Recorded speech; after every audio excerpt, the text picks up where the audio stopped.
Question number 12 का second part क्या कर रहा है। A is equal to this matrix find A square.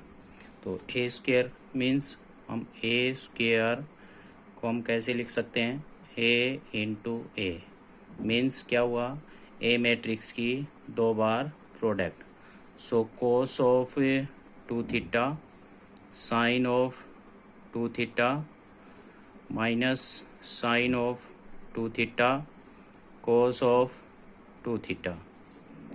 अब एज इट इज ही मैट्रिक्स ये होगी, cos of two theta sine of two theta minus sine of two theta cos of two theta.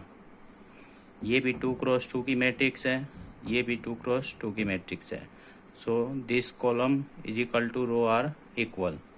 So now product करते हैं हम रो by column. कोस करेंगे तो कितना बनेगा, cos square two theta plus sine into sine, तो क्या हो जाएगा यहाँ पे sine theta two theta into minus sine two theta.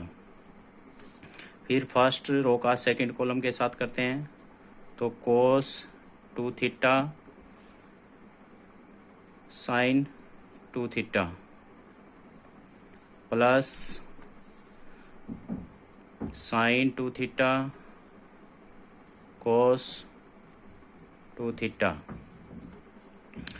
अब सेकंड रो का फर्स्ट कॉलम से करते हैं, तो minus sine two theta cos two theta plus cos two theta into minus sine two theta. फिर सेकंड कॉलम के साथ करते हैं, negative sine square two theta, क्योंकि ये साइन टू थीटा है, ये साइन टू थीटा है, तो sine square two theta plus cos square two theta. यहाँ से हम देखते हैं, आगे बढ़ते हैं, क्या आएगा, cos square two theta positive negative क्या हो जाएगा, negative sine square two theta, और यहाँ से क्या हो जाएगा, cos two theta sine two theta plus sine theta cos sine two theta cos two theta. यहाँ से देखते हैं कितना, दोनों में से नेगेटिव बाहर लेते हैं, तो कितना बनेगा यहाँ पे, sine two theta cos two theta plus cos two theta sine two theta. और यहाँ से हम ऐसे ही लिख सकते हैं इसको, cos square two theta minus sine square two theta. यहाँ से हमारे पास क्या होता है, दो प्रॉपर्टी होती हैं ट्रिग्नोमेट्री की, cos square theta minus sine square theta is equal to किसके इक्वल होता है, कोस टू थीटा के। और फॉर्मूला एक होता है cos theta sine theta plus sine cos A sine B, या फिर कोस ए कोस बी, दोनों हो जाएंगे। कितना बनेगा, plus cos theta plus sine two theta cos two theta. इसका फॉर्मूला हो जाएगा साइन ए साइन साइन दोनों सेम हैं, तो कितना हो जाएगा, टू साइन टू थीटा और कोस टू थीटा। और ये फिर से फॉर्मूला बन जाएगा, कितना बनेगा, साइन फोर थीटा। ठीक है, तो यहाँ से हम फॉर्मूला लेते हैं, तो ये किसका फॉर्मूला बनेगा, कोस टू थीटा का, और ये किसका बनेगा, कोस टू थीटा और फोर थीटा हो जाएगा, सॉरी फोर थीटा हो जाएगा, क्योंकि ये यहाँ पे पहले से क्या है टू थीटा, लेकिन यहाँ हमारे पास क्या होता है थीटा। और ये कितने का हो जाएगा, ये कितने का हो जाएगा, साइन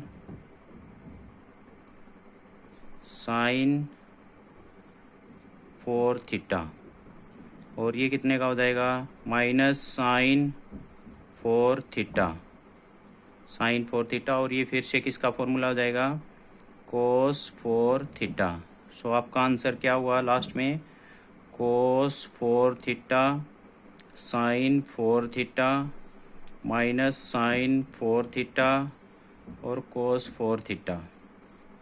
ठीक है, अब बात आई हमारे पास क्वेश्चन नंबर, इसी का सेकंड पार्ट करते हैं। सेकंड पार्ट में क्या कहा है, सेकंड पार्ट क्या कह रहा है, second part a is equal to 0 0 4 0, जबकि हमें क्या चाहिए a 16।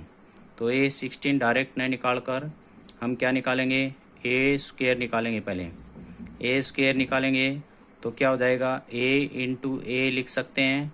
सो a इंटू ए कितना हो जाएगा, 0 0 4 0 और इंटू में 0 0 4 0। ये किसके बराबर हो जाएगी, a इंटू ए के, किसके बराबर हो जाएगी, a इंटू ए के। सो अब इसकी प्रोडक्ट करेंगे तो 0 into 0 plus 0 into 4 0, 0 into 0 0 into 0।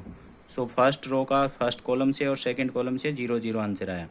फिर सेकंड रो का फर्स्ट कॉलम से करते हैं तो 0 इंटू 4 0 प्लस 0 इंटू 4 0, तो 0 में प्लस 0 ही रहेगा। फिर सेकंड कॉलम से करेंगे तो आंसर क्या आएगा, 0। यानी कि ए स्क्वायर का आंसर कितना आया हमारे पास, 0 मैट्रिक्स। कितना आया, 0 मैट्रिक्स। सो हम a की पावर 16 फाइंड आउट करेंगे, a की पावर 16 करेंगे तो इसका अर्थ हुआ a स्क्वायर की पावर 8 लिख सकते हैं, यानी कि a की पावर 16 ही होगा। जबकि a स्क्वायर कितना है, 0 मैट्रिक्स, तो 0 मैट्रिक्स की पावर 8 करने से भी क्या आएगा, 0 मैट्रिक्स। सो a की पावर 16 भी क्या आंसर आएगा, 0 0 0 0।